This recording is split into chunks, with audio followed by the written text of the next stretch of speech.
తాడేపల్లిలో నిన్న పునుగు పిల్లి కనిపించి ఆశ్చర్యపరిస్తే ఇవాళ కృష్ణా జిల్లా బాపులపాడు మండలం కోడూరుపాడులోనూ మరో పునుగు పిల్లి ప్రత్యక్షమైంది. రాత్రి సమయంలో ఈ అరుదైన పునుగు పిల్లిని స్థానికులు గుర్తించారు. అర్ధరాత్రి 1 గంట సమయంలో వల వేసి దాన్ని బంధించారు. బోన్లో సంరక్షించారు. స్థానికుల సమాచారంతో పునుగు పిల్లిని అటవీశాఖ అధికారులు స్వాధీనం చేసుకున్నారు.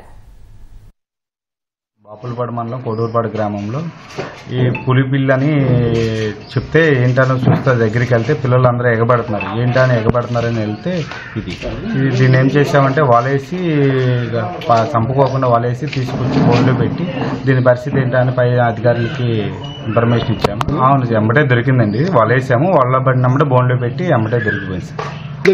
రాత్రి 1:30, 2 అయింది సార్.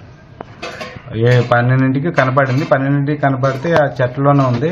ఎవరైనా చంపేస్తారని భయం వేసి మళ్ళీ వలేసి తీసుకొచ్చి బోన్లో పెట్టి చేశాం. దీన్ని మీరు జాగ్రత్త చేయాలన్న ఆలోచన ఎందుకు వచ్చింది? చాలా మంది ఇది వెంకటేశ్వర స్వామికి ఇష్టమైనది పలాని చెప్తే దాని గురించి జాగ్రత్త చేసి అప్పచెప్దామని జాగ్రత్త చేసింది సార్.